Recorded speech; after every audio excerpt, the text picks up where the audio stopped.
صلی اللہ علی محمد صلی اللہ علیہ وسلم۔ اعوذ باللہ السمیع العلیم من الشیطان الرجیم، بسم اللہ الرحمن الرحیم، والصلاۃ والسلام علی رسول الکریم۔ حدیث نمبر 298 ہم دیکھ رہے تھے، اور اس کے تحت ہم نے پڑھا تھا کہ عیدگاہ کی طرف نبی کریم صلی اللہ علیہ وسلم گئے اور خواتین سے خطاب کیا اور ان سے کہا کہ تم صدقہ زیادہ کرو کہ تمہیں زیادہ میں نے دوزخ میں دیکھا ہے، اور اس کی وجہ یہ کہ تمہارے کچھ دین اور عقل میں کچھ کمی رہ جاتی ہے اور تم شوہروں کی نافرمانی زیادہ کرتی ہو۔ تو اس کی تشریح ہم پڑھ رہے تھے کہ دین اور عقل کی کمی جو ہے وہ کیا ہے، اور بات ہم یہ کر رہے تھے کہ اللہ تعالیٰ نے دونوں کو، مرد اور عورت کو، الگ الگ صلاحیتیں دی ہیں۔ مرد کو جو کام کرنے تھے اسے وہ صلاحیتیں زیادہ دی ہیں۔ دیکھیں، مرد کو طاقت چاہیے تھی، اس کو طاقت زیادہ دی، اس کو گاڑیاں چلانی تھیں، ٹریکٹر چلانے تھے، کرین چلانے تھے، اسے 100 منزلہ عمارتیں بنانی تھیں، اسے فوج اور پولیس کی ڈیوٹیاں دینی تھیں، اسے گھنٹوں کھڑے رہنا تھا سڑک پہ، اور یا اس نے سرحدوں پہ آگے جا کے جنگ کرنی تھی۔ اس کو اس طرح کی طاقت، شجاعت، بہادری، اس کو کمانڈ کرنا تھا، وہ والی چیزیں، اور اس کو منصوبے بنانے تھے، اس کو پلانر بننا تھا، لہٰذا اس کو یہ والی صلاحیتیں جو ہیں وہ زیادہ دیں۔ اور عورت کو اللہ تعالیٰ نے گھر کا کارخانہ چلانے کے لیے پیدا کیا، اگرچہ وہ باہر کے کام بھی کر سکتی ہے اگر اس سے فارغ ہو، اس کے لیے ممنوع نہیں ہے۔ اسے بچے کی پرورش کرنی تھی، اور اسے اس بچے کی پرورش کے لیے محبت، رحمت، نرمی جیسے جذبات مطلوب تھے۔ اس کی مشقت کا میدان الگ ہے، اس کو حمل کی جو دردیں ہیں وہ سہنی تھی، اسے ولادت کی تکلیف سہنی تھی، اسے رضاعت کے جو مراحل ہیں ان سے گزرنا تھا، اور اس کا اجر اس ٹریکٹر چلانے میں یا سڑکوں پہ کھڑے ہونے میں یا پولیس میں بھرتی ہونے میں یا پہاڑ چڑھنے میں نہیں ہے۔ شوقیہ وہ یہ کام کر سکتی ہے، لیکن اللہ نے اس کو اس کے لیے پیدا نہیں کیا۔ اس کا اجر جو ہے وہ اسی میں ہے کہ وہ بہترین طریقے سے بچے پیدا کرے، ان کو پالے پوسے اور ایسے انسان بنا کے کھڑے کرے جو دنیا کے نظام کو درست طریقے سے چلا سکیں۔ اگر دنیا میں نبی آئے ہیں تو وہ کسی ماں کی کوکھ سے ہی آئے ہیں۔ اگر دنیا میں بڑے بڑے بادشاہ، انجینئر یا ڈاکٹر یا بڑے بڑے مناصب والے لوگ آئے ہیں جنہوں نے کارنامے انجام دیے ہیں، کوئی آئنسٹائن تھا یا کوئی الخوارزمی تھا یا مختلف سائنسدان تھے، تو وہ ماؤں ہی کی اولاد تھے، اور ماؤں نے ہی ان کو اس طرح پیدا کیا تھا۔ کوئی شاہ عبد القادر جیلانی تھے، یا امام ابو حنیفہ تھے، یا امام شافعی جیسی مثالی مائیں جو ہیں، تو ان ماؤں نے ہی ان کو پرورش کیا تھا اور یہاں تک پہنچایا تھا۔ تو ماں کو اس ایسی صلاحیتوں کی ضرورت تھی، اور اسی میں اللہ نے ان کا اجر رکھا۔ اور ہمیں معلوم ہونا چاہیے کہ اس کا جو اجر ہے، اس کا جو مقام ہے، وہ اس صورت میں مرد سے 3 گنا زیادہ ہے۔ ماں کو اللہ نے 3 درجے زیادہ دیے ہیں، اور جنت اس کے قدموں میں رکھی ہے۔ اور ہمیں یہ بھی معلوم ہے کہ جو درد ذہ اور جو لیبر پینز عورت سہ سکتی ہے وہ مرد نہیں سہ سکتا۔ اللہ نے بنایا اس کو اس طرح ہے، اور اگر اس لیبر میں بچے کی ولادت کے وقت وہ فوت ہو جاتی ہے تو اس کو شہادت کا درجہ ملتا ہے، اور پھر وہ دودھ پلاتی ہے تو اس کو 1 قطرے پہ اجر ملتا ہے۔ اچھا، اب مجھے اس بات کا جواب دیں اور اس پہ غور کریں کہ اگر عورت بہت عقل مند ہوتی، وہ ہر چیز کو عقل پہ تولتی، تو کیا وہ راتوں کو بچے کے لیے جاگ سکتی؟ اور ایک ایسے بچے کو جو اس کو ساری رات جگائے رکھتا ہے، اس کو جتنی تکلیف کے بعد وہ پیدا ہوتا ہے، تو اس سے وہ محبت کرتی؟ کہتی تو میرا دشمن ہے کہ اتنی تکلیف دی ہے۔ میں ڈاکٹر ہوں، میں لیبر روم میں ہوتی ہوں، بچے پیدا ہوتے ہیں، ہم دیکھتے ہیں کہ بعض کا بہت تکلیف کے ساتھ ہوتا ہے، بعض کے تو آسانی سے ہو جاتے ہیں، اور بعض کے بہت زیادہ تکلیف سے ہوتے ہیں۔ تو جس کا بہت تکلیف سے ہوتا ہے، میں اکثر اس ماں کی طرف دیکھتی ہوں کہ اب اس کی کیفیت کیا ہے۔ وہ کچھ دیر، کچھ منٹس تو اس تکلیف میں رہتی ہے، اور کچھ دیر کے بعد پوچھتی ہے میرے بچے کا کیا حال ہے۔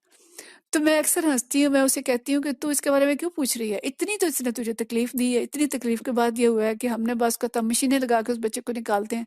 تو پھر مسکراتی ہے اور وہ کہتی ہے نہیں، مجھے بتائیں میرا بچہ ٹھیک ہے؟ اور اگر کسی بچے کے رونے کی آواز نہیں آتی تو خود وہ گائنی ٹیبل پہ پڑی ہوتی ہے، اس سے برداشت نہیں ہو رہی ہوتی تکلیف، چند دمیں پہلے وہ چیخ رہی ہوتی ہے، لیکن چند دموں بعد اگر بچے کے رونے کی آواز نہیں آتی تو وہ سخت پریشان ہو کے پوچھتی ہے میرا بچہ رو کیوں نہیں رہا، میرا بچہ ٹھیک تو ہے؟ یہ وہ محبت ہے، یہ وہ جذبہ ہے جو اللہ نے ماں کے اندر رکھا ہے، اور اس کو کئی گنا زیادہ رکھا ہے مرد سے۔ اور اگر یہ عقل پہ اس کو تولتی اور محبت اس کے اندر نہ ہوتی تو کہتی اٹھا کے پھینکو اس کو، اتنی تکلیف اس نے مجھے دی ہے۔ اور آج کی عورت کو ہم دیکھ رہے ہیں جس کے اندر مصنوعی عقل پیدا کرنے کی، یعنی یہ والی عقل، ورنہ تو عورت عقل مند ہے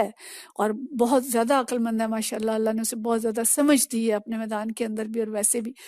تو آج کی عورتیں تو بچے ہی نہیں پیدا کرنا چاہ رہی، اور ہم اپنے ملک میں مسلمانوں کے اندر بھی یہ ٹرینڈ دیکھ رہے ہیں کہ 2 بچوں کے بعد آ جاتی ہیں کہ میری ابارشن کر دیں، اور ہم انہیں ہر طرح سے سمجھاتے ہیں کہ گناہ ہے، ایسا نہ کرو، اللہ تم سے زیادہ جانتا ہے، اور وہ اگر دنیا میں بھیج رہا ہے تو وہ اس کی سارے بندوبست کر کے بھیج رہا ہے، مگر وہ کہتی نہیں جی میں تو پال ہی نہیں سکتی، میرے اندر تو اتنی طاقت ہی نہیں ہے، میرے اندر تو اتنی ہمت ہی نہیں ہے۔ اور یہ جو برین واشنگ کر دی گئی ہے عورت کی، تو اس نے اس کی وہ نسوانیت کا جوہر تھا وہ چھین لیا ہے۔ اب وہ مردانگی کی کوشش کرتی ہے کہ میں نے تو جاب کرنی ہے جی، میں نے تو باہر جانا ہے، میرے تو اتنے کام ہیں، میں تو جی 8 گھنٹے دفتر میں ہوتی ہوں، میں کیسے بچوں کو دیکھ سکتی ہوں؟ تو جہاں اس فرق کو مٹانے کی کوشش کی گئی اور عورت کو مرد بنانے کی کوشش کی گئی، وہاں تمدن کا فساد ہوا، اور اس تمدن کے فساد میں نسلیں برباد ہوئی ہیں۔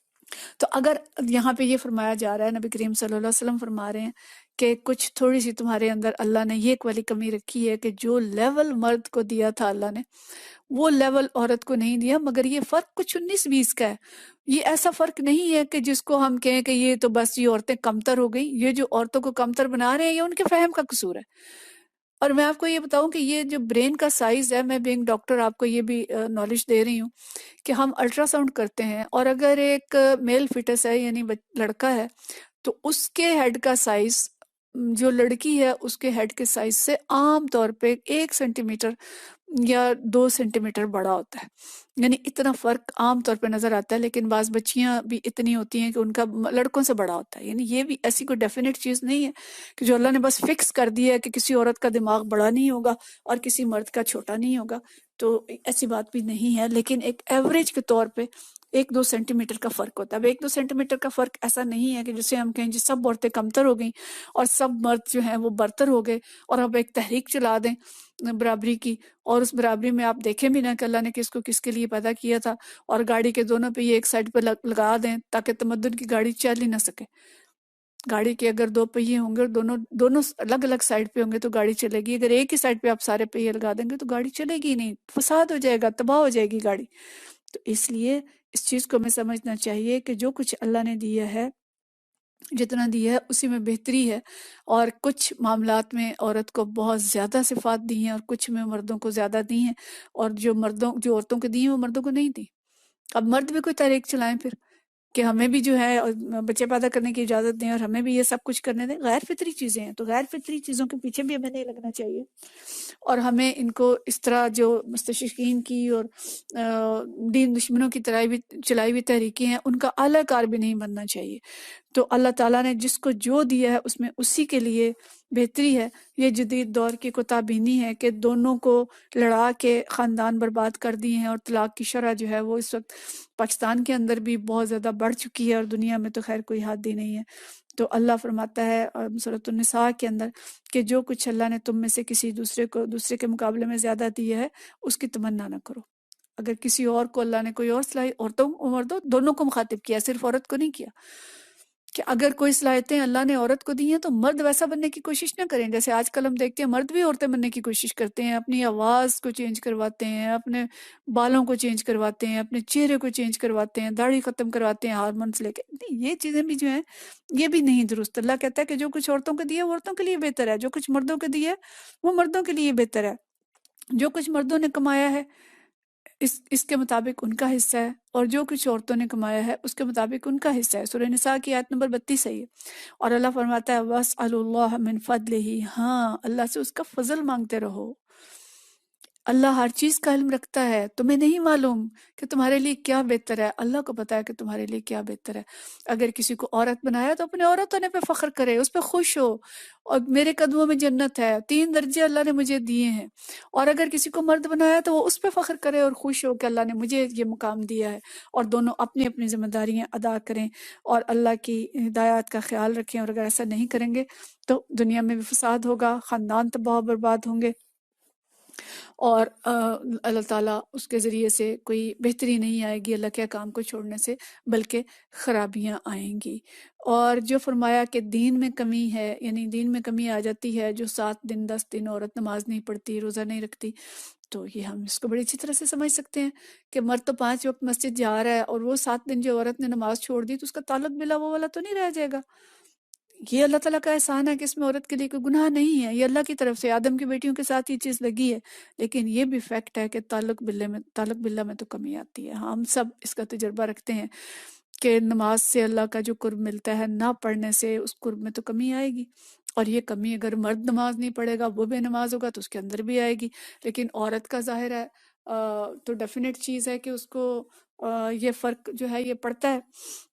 ہم خود اس چیز کو دیکھتے ہیں کہ اگر 10 دن 7 دن تک فجر کے لیے نہ اٹھیں تو 8ویں دن اٹھنا بھی مشکل ہو جاتا ہے۔ اگر 7 دن لگاتار تہجد نہ پڑھیں تو 8ویں دن بھی پڑھنی مشکل ہوگی۔ تو اس لیے یہ تو فطری چیز ہے کہ دین میں کچھ کمی آ جاتی ہے، لیکن اس کو ہمیں پورا کرنا چاہیے، اور ہم ان دنوں میں زیادہ اللہ کا ذکر کریں۔ خواتین جو ہیں زیادہ تسبیحات کریں، زیادہ ذکر کریں، زیادہ بہتر ہے کہ نماز کے اوقات پہ اسی طرح سے آ کے کوئی جگہ مخصوص کریں، بیٹھ جائیں اور اللہ کے ساتھ اپنا تعلق بنانے کی کوشش کریں۔ لیکن یہ ایک فطری چیز ہے کہ یہ فرق تھوڑا ہوگا اتنے دن کی نماز چھوڑنے سے۔ اور یہ فرمایا کہ نصف شہادت، تو نصف شہادت بھی کوئی سزا نہیں ہے یا کوئی مینا یا تانا نہیں ہے عورت کے لیے۔ اس کو بھی ہم دیکھیں کہ بیسیکلی جتنے فوجداری مقدمات ہیں، قتل کے ہیں یا زنا کا مقدمہ ہے، تو اس میں تو مرد بھی زیادہ چاہیے۔ فوجداری مقدمات میں تو کہا ہی کہ 2 مرد ہوں، بلکہ مال کے لین دین میں بھی 2 مرد، ایک مرد کی گواہی نہیں ہے، 2 مردوں کی گواہی ہے۔ کچھ لکھ رہے ہو، لین دین کر رہے ہو تو 2 مرد گواہی لکھیں اس کے اوپر۔ تو مردوں نے تو کبھی اس پہ احتجاج نہیں کیا کہ جی میں ایک مرد کی گواہی قبول کریں، اللہ نے 2 کیوں کی ہیں؟ اور اگر 2 مرد نہیں تو پھر کہا کہ ایک مرد اور 2 عورتیں، اس لیے جو اللہ نے خود ہی ساتھ وضاحت لکھ دی کہ اگر ان میں سے ایک بھول جائے تو دوسرے سے یاد کرا دے۔ تو اب کوئی مائی کی لال اٹھے نا اور کہے اٹھ کے کہ نہیں میری تو یاداشت اتنی مضبوط ہے کہ میں کبھی بھولوں گی نہیں۔ بھئی ہماری یاداشتیں کمزور ہیں، ہمیں اس کو ایڈمٹ کرنا چاہیے۔ مرد کی یاداشت ہماری نسبت مضبوط ہوتی ہے، تو عورت کو صرف یاداشت کے لیے کہا، لیکن یہ میں سمجھتی ہوں ہمارے لیے ایک بلیسنگ ہے، ایک نعمت ہے۔ اگر عدالتوں میں جانا پڑتا نا ایک ایک عورت کو، اکیلی عورت جاتی تو کیفیت کیا ہوتی، جا کے وکیل کی جرح کا جواب اسے دینا پڑتا۔ تو یہ اللہ کا ہمارے پر بہت بڑا احسان ہے اور بہت بڑی سہولت ہے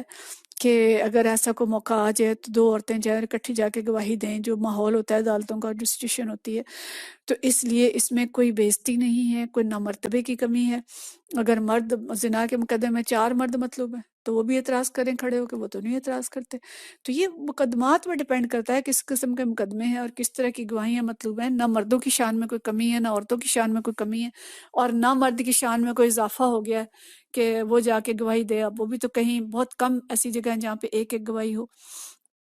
لیکن بہت سی ایسی جگہ ہیں جو چھوٹے مقدمات ہوتے ہیں، اس میں ایک مرد کی گواہی بھی چل جاتی ہے اور ایک عورت کی بھی چل جاتی ہے۔ اس میں نہ 2 مرد ضروری ہیں اور نہ 2 عورتیں ضروری ہیں۔ تو یہ خام خواہ کی ویسے ہیں جو بنا لی ہیں، یہ کوئی شان میں فرق نہیں ہے، سچویشنز کا فرق ہے جس میں مختلف کیس ٹو کیس اس چیز کو دیکھا جاتا ہے کہ کس کیس کا تقاضا کیا ہے اور اس کے مطابق فیصلہ کیا جاتا ہے۔ تو اللہ تعالیٰ کے جو احکام ہیں اس میں انسان کے لیے خیر ہی خیر ہے، کوئی خرابی یا کوئی شانوں کا فرق نہیں ہے۔ تو عزیز بہنوں، ہمیں جو کہا گیا اس کی طرف ہم توجہ دیں کہ یا معاشر النساء تصدقنا، تم صدقہ زیادہ دیا کرو،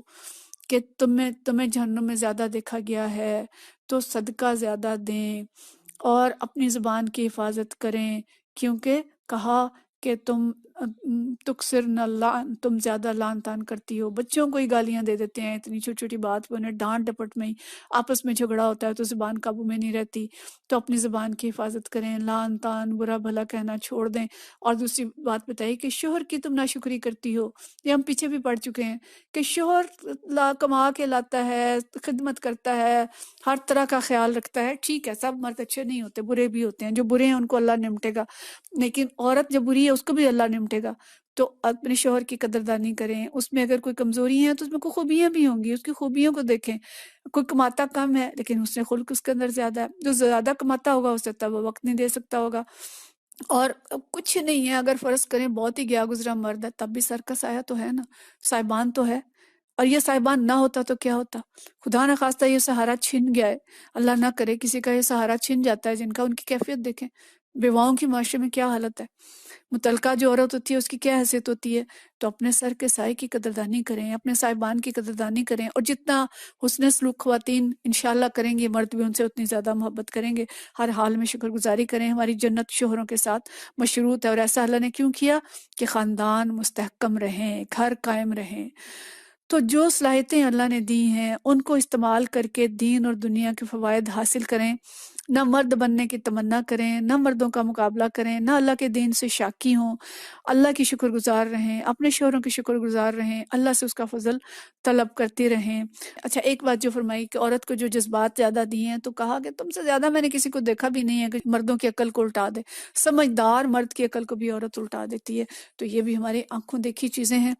کہ بڑے بڑے جرنیل ہوتے ہیں، میدان جنگ میں نہیں ہارتے، لیکن ان کے اوپر ایک عورت مسلط کر دی جاتی ہے جاسوس، جو ان کو لبھاتی ہے اور ان سے سارے راز اگلوا لیتی ہے، اور وہ جنگ جو میدان جنگ میں نہیں ہارے تھے اس کو وہ اس عورت کے آگے ایک رات میں وہ بہادر جرنیل ہار جاتا ہے اور اس کی عقل سلب ہو جاتی ہے۔ تو یہ آپ نے پڑھا ہوگا، اسلامی تاریخ میں بھی بہت سے ایسے واقعات ہیں، اور ان یہودیوں عیسائیوں اور ان لوگوں کے تو بہت زیادہ ہیں کہ جتنے یہ بہادر میدان میں بنتے ہیں اتنے ہی کمزور یہ آ کے خواہشات نفس کے ہاتھوں ہو جاتے ہیں۔ تو عورتوں کو اللہ نے یہ گھن چکر کا بھی بہت طریقہ سکھایا، اور ان کو بہت سارے جذباتیت جو دی ہے کہ جو بات وہ زبان سے نہیں منوا سکتی، آرڈر سے نہیں منوا سکتی، رو دھو کے منوا لیتی ہیں۔ تو یہ ساری چیزیں ہیں، دیکھیں کہ کچھ مردوں کو صلاحیتیں دی ہیں، کچھ عورتوں کو دی ہیں۔ تو اللہ تعالیٰ کے ان احسانات کو ہم سمجھیں۔ بات تو یہ تھی کہ حائضہ عورت روزے چھوڑ سکتی ہے، اس کی اجازت ہے کہ وہ روزہ چھوڑ دے، اور یہ بھی دیکھیں، اس پہ کبھی غور کریں۔ میں یہ بھی آپ کو بھی ایک ڈاکٹر بتاؤں کہ جو مینسس کے یا نفاس کے دن ہوتے ہیں، عورت بلیڈ کر رہی ہوتی ہے، اس کا ایچ بی بہت لو ہو جاتا ہے، اس کی ریزسٹنس بہت لو ہو جاتی ہے، اس کو طرح طرح کی دردیں اور تکلیفیں ہوتی ہیں، اور اسی حال میں اگر اس کو روزہ بھی رکھنا پڑے گا، تو ایک تو اس مسلسل بلیڈ کر رہی ہے، اس کا خون دن میں اتنا زیادہ نکل رہا ہے، اور دوسری طرف وہ کھانا پینا بھی بند کر دے، تو آپ اس کی کمزوری کی کیفیت کا اندازہ لگا سکتے ہیں کہ کتنی زیادہ ہوگی۔ تو اللہ کے اس احسان کو سمجھیں، اللہ تعالیٰ نے جو رعایتیں دی ہیں ان کو بھی سمجھیں۔ جیسے روزہ اور نماز چھڑا دی، اسی طرح بہت سی عبادات بھی اللہ نے چھڑوا دیں، اور بہت سی گواہیاں بھی چھڑوا دیں، عورت کو بہت ساری کھکیڑ سے بچا لیا۔ تو ہم اللہ کے لاکھ اور کروڑ شکر ادا کرتے ہیں، اس کے دین پہ راضی ہیں، اور اس کے دین پہ چلنے والے بنیں گے انشاءاللہ تعالی۔ وآخر دعوانا ان الحمدللہ رب العالمین۔